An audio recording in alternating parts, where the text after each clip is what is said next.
ഓം ശ്രീ ഗണേശ ശാരദാ ഗുരുഭ്യോ നമഃ. ഓം ശ്രീ നാരായണ പരമഗുരവേ നമഃ. നമ്മുടെ ഇന്നത്തെ സത്സംഗ് വേദിയിലെ എല്ലാ സുഹൃത്തുക്കൾക്കും നമസ്കാരം. നമുക്കിന്ന് ശ്രീ നാരായണ ഗുരുദേവന്റെ ആത്മോപദേശ ശതകം എന്ന ദാർശനിക കൃതിയിലെ 66ാമത് ശ്ലോകമാണ് പരിചയപ്പെടേണ്ടത്. ശ്ലോകം ഒന്ന് വായിക്കാം. ഇരമുതലായവയെന്നും ഇപ്രകാരം വരുമിനിയും വരവറ്റു നിൽപ്പതേകം അറിവതു നാമതു തന്നെ മറ്റുമെല്ലാവരും അതു തൻ വടിവാർന്നു നിന്നിടുന്നു. സാരം: ഇര എന്ന് പറഞ്ഞ വിഷയവസ്തുക്കൾ, ഭോഗവസ്തുക്കൾ എന്നും ഇതുപോലെ വന്നുകൊണ്ടേയിരിക്കും. വരാതിരിക്കുന്നത് അറിവ് മാത്രമാണ്. ആ അറിവ് നാം തന്നെയാണ്. ഇതര വിഷയങ്ങളും ജീവജാലങ്ങളുമെല്ലാം ഈ അറിവിൻ്റെ രൂപത്തിൽ തന്നെയാണ് ഉള്ളത്. ഇതാണ് ഈ ശ്ലോകത്തിൻ്റെ ഒരു സംക്ഷിപ്ത രൂപം. നമുക്ക് ഇതിനെ വിശദമായി പഠിക്കേണ്ടതുണ്ട്. ഇര മുതലായവയെന്നും ഇപ്രകാരം വരും ഇനിയും. ഇര എന്ന് പറഞ്ഞാൽ നാം പഠിച്ചു വിഷയവസ്തുക്കൾ. വിഷയസുഖത്തിന് വേണ്ടി നമ്മിൽ എപ്പോഴും ആഗ്രഹങ്ങൾ ഉണ്ട്. ഇര പുത്തൻ വിഭവങ്ങൾ തേടിയുള്ള യാത്രയാണ്. പുത്തൻ വിഭവങ്ങൾ. ആ സ്ഥിതിക്ക് ഒരു ഭംഗവുമില്ല. എപ്പോഴും പുത്തൻ കാര്യങ്ങൾ, അതായത് നമ്മുടെ പഞ്ചേന്ദ്രിയങ്ങൾ കൊണ്ട് അനുഭവിക്കാൻ കഴിയാതത്ര വിഷയങ്ങൾ ഈ പ്രപഞ്ചത്തിലുണ്ട്. ഒരുപാട് കാര്യങ്ങളുണ്ട്. കണ്ടു തീരാതത്ര കാഴ്ചകളുണ്ട്, കേട്ട് തീരാതത്ര ശബ്ദങ്ങളുണ്ട്, രുചിച്ച് നോക്കാൻ പറ്റാതത്ര വിഭവങ്ങളുണ്ട്. അങ്ങനെ എല്ലാം നമ്മുടെ പഞ്ചേന്ദ്രിയങ്ങൾക്ക് അനുഭവിക്കാൻ കഴിയാതത്ര വിധം വിഷയവസ്തുക്കൾ വന്നുകൊണ്ടേയിരിക്കുന്നു. ഭക്ഷണകാര്യമായാലും സ്പർശനത്തിൻ്റെ ആയാലും എല്ലാ വസ്തുക്കളും ഇവിടെ വന്നുകൊണ്ടേയിരിക്കുന്നു. എന്നിട്ട് പിന്നെയും നാം വിഷയവസ്തുക്കളുടെ പിന്നാലെ പോകുകയും ചെയ്യുന്നു.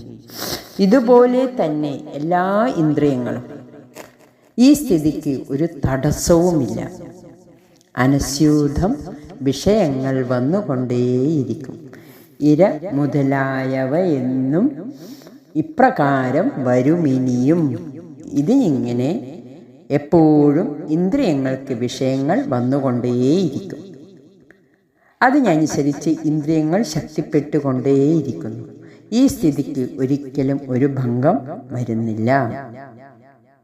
വരവറ്റു നിൽപ്പതേകം, അതായത് ഇന്ദ്രിയ വിഷയങ്ങൾ ഇങ്ങനെ വന്നുകൊണ്ടേയിരിക്കും.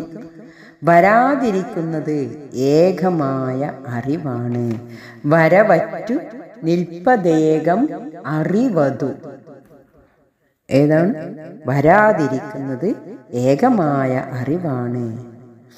അറിവ് വന്നു പോകുന്നതല്ല, അറിവ് താനെ വരുന്നതുമല്ല. അതിന് സഹായകമായ പുസ്തകങ്ങൾ വായിക്കുകയോ ഗുരു സാന്നിധ്യത്തിൽ എത്തുകയോ വേണം. പ്രാപഞ്ചിക അറിവിന് വേണ്ടി വളരെ കുറച്ചു പേർ പുസ്തകങ്ങൾ വായിക്കുന്നുണ്ട്.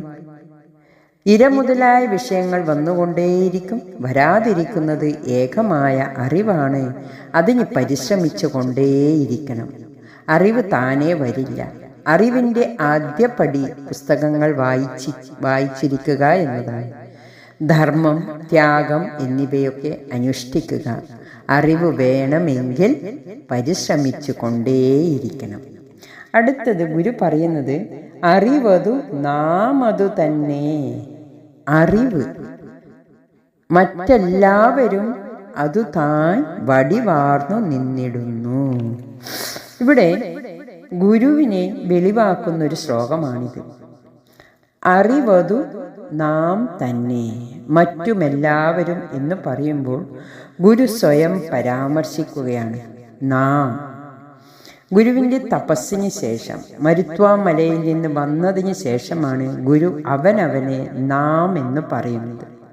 ഗുരു ഞാൻ എന്ന് പറയാറില്ല. ഗുരുവിനറിയാം, ഈ ശരീരത്തിൽ ഇരിക്കുന്നത് മാത്രമല്ല ഞാൻ, ഈ അണ്ഡകടാഹം മുഴുവൻ ഞാനാണ് എന്ന് ഗുരുവിന് ബോധ്യപ്പെട്ടു. അതിനുശേഷം ഗുരു എപ്പോഴും നാം എന്നാണ് പറയുക. ഈ പ്രപഞ്ചമാസകലത്തെയും കൂടിയാണ് ഗുരു നാം എന്ന് പറയുന്നത്. നമ്മളെ സംബന്ധിച്ച് നാം എന്ന് പറയുന്നത് ബഹുവചനമാണ്. അറിവതു നാമതു, ഗുരു ഈ പ്രപഞ്ചം മുഴുവൻ നാം എന്ന് പറയുന്നു. അതായത് ഗുരു അറിവു തന്നെ, മറ്റുള്ളവരും അതുതന്നെ. ഗുരു പക്ഷേ അഖണ്ഡമായ ആത്മാനുഭവമാണെന്ന് ഗുരുവിന് സ്വന്തം അറിയാം. മറ്റുള്ളവർക്ക് ശരീരത്തിലാണ് ബോധം. അതുകൊണ്ട് നാം അറിവാണെന്ന് മറ്റുള്ളവർ അറിയുന്നില്ല എന്നത് തന്നെ. നാം അതുതന്നെ, അറിവ് തന്നെ. മറ്റുമെല്ലാവരും അതു താൻ വടിവാർന്നു നിൽക്കുന്നു. ഗുരു അറിവ് തന്നെ, അറിവാണ് ഗുരുവിൻ്റെ സ്വരൂപമെന്നും മറ്റുള്ളവർ വടിവാർന്നു നിന്നിടുന്നു. മറ്റുള്ളവരുടെയും അടിസ്ഥാനം അറിവ് തന്നെ. പക്ഷേ അവർ അത് തിരിച്ചറിയുന്നില്ല. ശരീരബോധത്തിലാണ് അവർ ജീവിക്കുന്നത്. ഇവിടെ ഗുരു സ്വരൂപം തിരിച്ചറിയാൻ സഹായിക്കുന്നു. നാം ജനങ്ങളെ ഗുരു ഒരു നവോത്ഥാന നായകനാണ് എന്നൊക്കെ പറഞ്ഞിട്ട് ഗുരുവിനെ ജാതീയവൽക്കരിക്കാനും ശ്രമിക്കുന്നവരുണ്ട്. ശ്രീനാരായണ ഗുരു ജാതിയുടെ വക്താവാണെന്നും കൂടി ജനങ്ങൾ വരുത്തി വയ്ക്കുന്നു. ചട്ടമ്പിസ്വാമികൾ, ശ്രീനാരായണ ഗുരു, അയ്യങ്കാളി എന്നൊക്കെ പറയുമ്പോൾ സമുദായ വക്താക്കളാണ് അവരെന്ന് വരുത്തി തീർക്കുന്ന ജനതയാണിവിടെ. ഉറക്കം നടിച്ചു കിടക്കുന്ന ജനത എപ്പോഴാണ് ഉണരുക? അരുവിപ്പുറത്ത് ശ്രീനാരായണ ഗുരു പ്രതിഷ്ഠ നടത്തിയപ്പോൾ ചട്ടമ്പിസ്വാമികൾ പറഞ്ഞു കഷ്ടം എന്ന്. അങ്ങനെ ചട്ടമ്പിസ്വാമി കൂടി ഗുരുവിനെ അറിയേണ്ടതുപോലെ അറിഞ്ഞില്ല എന്നാണ്. ചട്ടമ്പിസ്വാമികളും ഗുരുവിനെ പോലെ അദ്വൈതിയാണ്. അദ്വൈതിയായ ശ്രീനാരായണ ഗുരു ദ്വൈതവാദത്തോടു കൂടിയ പ്രതിഷ്ഠാകർമ്മം ചെയ്യാമോ എന്നുദ്ദേശിച്ചിട്ടാണ് ചട്ടമ്പിസ്വാമികൾ കഷ്ടം എന്ന് പറഞ്ഞത്. ഭക്തനും ഭഗവാനും അദ്വൈതിക്ക് ചേർന്നതല്ല. ഇനി വാഗ്ഭടാനന്ദ സ്വാമി എന്താ പറഞ്ഞത്? അങ്ങ് സർവേ കല്ല് നാട്ടുന്നത് പോലെ ഈ പ്രതിഷ്ഠാകർമ്മം ചെയ്യുന്നു, എന്തിനാണ് എന്നാണ് ഗുരുവിനോട് ചോദിച്ചത്. അദ്വൈതിക്ക് ഇത് പാടുണ്ടോ? അദ്ദേഹം ഗുരുവിനോട് കുറെ വാദിച്ചു. ഗുരുവിൻ്റെ ആനന്ദാവസ്ഥയിൽ തന്നെ ഗുരു ഇങ്ങനെ പറഞ്ഞു, നാം കല്ല് നാട്ടുന്നതേയുള്ളൂ, ചിലർ കല്ല് ചുമന്നോണ്ട് നടക്കുകയാണെന്ന് തമാശയായിട്ട് ഗുരു പറഞ്ഞു. വാഗ്ഭടാനന്ദ സ്വാമി കല്ലിൻ്റെ ഒരു കമ്മൽ ഇടുമായിരുന്നു. അതുകൊണ്ടാണ് അങ്ങനെ പറഞ്ഞത്. ഗുരു ക്ഷേത്രം പ്രതിഷ്ഠിച്ചത് ക്ഷേത്രങ്ങളുടെ എണ്ണം കൂട്ടാനോ ഹൈന്ദവ ദേവതയോടുള്ള പ്രീതി കൊണ്ടുമല്ല. ഗുരു ഹിന്ദുവാണോ എന്ന് സ്ഥാപിച്ചെടുക്കാനോ അല്ല. ഗുരുവിനോട് തന്നെ ചോദിക്കുക, അതിനുള്ള ഉത്തരം നമുക്ക് കിട്ടും. നാം സമൂഹത്തെ തെറ്റിദ്ധരിപ്പിക്കരുത്. ഒരിക്കൽ ഖാദർ എന്നൊരു വ്യക്തി ഗുരുവിനോട് ചോദിച്ചിരുന്നു, അങ്ങ് കൂടുതൽ ഹിന്ദുത്വ ദേവതകളെ പ്രതിഷ്ഠിക്കുന്നു, ക്ഷേത്രം പ്രതിഷ്ഠിക്കുന്നു, അതിനു വേണ്ടിയിട്ടുള്ള കാര്യങ്ങളൊക്കെ ചെയ്യുന്നു, അങ്ങ് ഹിന്ദു മതത്തിൻ്റെ കൂടെ നിൽക്കുന്നതല്ലേ എന്നൊക്കെ ചോദിച്ചപ്പോൾ ഗുരു പറഞ്ഞ ഉത്തരം ഇതാണ്: ഹിന്ദു മതവിശ്വാസികളായ ചിലർ നമ്മെ സമീപിക്കുകയും അവരുടെ വിഷമങ്ങൾ നമ്മോട് അവതരിപ്പിക്കുകയും ചെയ്തതിൻ്റെ അടിസ്ഥാനത്തിലാണ് പ്രതിഷ്ഠകളൊക്കെ ചെയ്തത്. അങ്ങനെ ക്രിസ്തുമത വിഭാഗത്തിൽപ്പെട്ടവരോ അല്ലെ ഇസ്ലാം മത വിഭാഗത്തിൽപ്പെട്ടവരോ നമ്മെ സമീപിച്ചിട്ടുണ്ടെങ്കിൽ നാമും അവർക്ക് വേണ്ടി നമുക്ക് പരിഹരിക്കാൻ പറ്റുന്നതെല്ലാം പരിഹരിക്കാമെന്ന്. ഏതെങ്കിലും ഒരു ചരിത്ര പുരുഷനോ നവോത്ഥാന നായകനോ ജനങ്ങൾക്ക് നിഷേധിച്ചതായ ക്ഷേത്രപ്രതിഷ്ഠ നടത്തിയതായിട്ട് കേട്ടിട്ടുണ്ടോ? ആ സമയത്ത്, ആ കാലഘട്ടത്തിൽ പള്ളിക്കൂടത്തിൽ പോലും പ്രവേശനമുണ്ടായിരുന്നില്ല.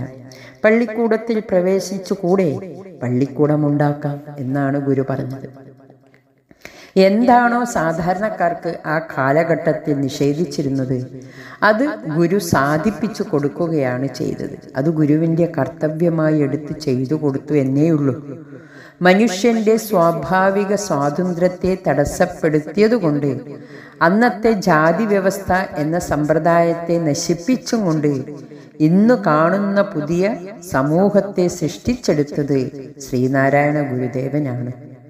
നാം എല്ലാം ആ ഗുരുദേവനോട് ജന്മജന്മാന്തരമായി കടപ്പെട്ടിരിക്കുന്നു. ഈ ആർജവമാണ് നാരായണ ഗുരു. കാരണം നിഷേധിച്ചിരിക്കുന്നതിന്, മനുഷ്യന്റെ സ്വാഭാവിക സ്വാതന്ത്ര്യത്തിനെതിരെ തടസ്സപ്പെടുത്തിക്കൊണ്ട് എന്ത് നിഷേധിച്ചോ അത് സാധിപ്പിച്ചു തരും ഗുരുദേവൻ. അതാണ് ഗുരുദേവന്റെ ആർജവം. ഗുരുവിൻ്റെ ചെയ്തികൾ സകലതിനെയും ഒന്നായി കാണാനുള്ള മഹത്തായ കാഴ്ചപ്പാടാണ്. എല്ലാറ്റിനെയും ഒന്നായി കാണുക. ഗുരു ഒരു ജാതിയുടെയോ ഒരു മതത്തിൻ്റെയോ വക്താവല്ല. ഒരു കാര്യം ശരിയെന്ന് തോന്നുകയും പ്രകൃതിക്കും മനുഷ്യകുലത്തിനും സമൂഹത്തിനും നന്മ വരുത്തുന്നതുമായത് ഗുരു ചെയ്യുന്നു എന്നേയുള്ളൂ. ഗുരുവിനറിയാം, ഗുരു അറിവിൻ്റെ സ്വരൂപമാണ്. എല്ലാവരും അറിവിൻ്റെ സ്വരൂപമാണെന്ന് ഗുരുവിനറിയാം. പക്ഷെ മറ്റുള്ളവരെല്ലാവരും താൻ അറിവിൻ്റെ സ്വരൂപമാണെന്ന് അറിയുന്നില്ല, ആ ബോധത്തിൽ ജീവിക്കുന്നില്ല എന്നേയുള്ളൂ. നാം അതുതന്നെ, നാം അറിവു തന്നെ, ശരീരമല്ല അറിവാണ് നാം. ഗുരു അത് സാക്ഷാത്കരിച്ചത് കൊണ്ട് ഗുരുവിന് വ്യക്തമായി പറയാൻ പറ്റുന്നു. നമുക്കും അത് തിരിച്ചറിഞ്ഞ് നാം ആ ശരീരബോധത്തിൽ നിന്ന് ആത്മബോധത്തിലേക്ക് ഉയരട്ടെ. ഒന്നുകൂടി ഈ ഒരു 4 വരിയുടെ അർത്ഥം മനസ്സിലാക്കുക എളുപ്പമാണ് ഒരു വശത്ത് നോക്കിയാൽ. എന്നാൽ വേറൊരു വശത്ത് നോക്കിയാൽ അത് ഇത്തിരി പ്രയാസവും കൂടിയാണ്. അതായത് ഇര മുതലായവയെന്നും ഇപ്രകാരം വരുമിനിയും വരവറ്റു നിൽപ്പതേകം അറിവ്, അതു നാം അതു തന്നെ, മറ്റുമെല്ലാവരും അതു തൻ വടിവാർന്നു നിന്നിടുന്നു. വിഷയസുഖത്തിന് വേണ്ടി നമ്മിൽ എപ്പോഴും ആഗ്രഹമുണ്ട്. ഇര ഇതാണ്, പുത്തൻ വിഭവങ്ങൾ തേടിയുള്ള യാത്ര. ആ സ്ഥിതിക്കൊരു ഭംഗവുമില്ല. വരാതിരിക്കുന്നതൊന്നു മാത്രം, ഏകമായ അറിവ്. ഭോഗവസ്തുക്കൾ വന്നുമിരിക്കുന്നു, അറിവ് താനേ ഉണ്ടാവുകയില്ല. പുസ്തകം വായിക്കണം, പുസ്തകത്തിനപ്പുറം ഇരിക്കുന്നതാണെങ്കിൽ അതിനും ശ്രമിക്കണം. വളരെ കുറച്ചു പേർ അതിന് ശ്രമിക്കുന്നു. ആദ്യ പടിയാണ് പുസ്തക വായന. ഗുരുവിനെ തന്നെ പരാമർശിക്കാനാണ് നാം എപ്പോഴും ഇവിടെ പറയുന്നത് നാം അറിവാണ് എന്ന്. ഗുരുവിൻ്റെ അടിസ്ഥാനം അറിവാണ് എന്ന് ഗുരു തിരിച്ചറിയുന്നു. മറ്റുള്ളവരുടെ അടിസ്ഥാനം അറിവ് തന്നെയാണ്. പക്ഷേ അവർ അത് തിരിച്ചറിയുന്നില്ല. കാരണം അവർ ശരീരബോധത്തിലാണ്. സകലതിനെയും ഒന്നായി കാണുന്ന മഹത്തായ കാഴ്ചപ്പാടാണ് ഗുരുവിൻ്റേത്. അറിവിൻ്റെ സ്വരൂപമാണ് ഗുരു എന്ന് നാം തിരിച്ചറിയണം. നാമും നമ്മുടേതായിട്ടുള്ള സ്വരൂപം തിരിച്ചറിയാൻ ഗുരു കൃപയുണ്ടാവട്ടെ. ഹരി ഓം നമഃ ശിവായ.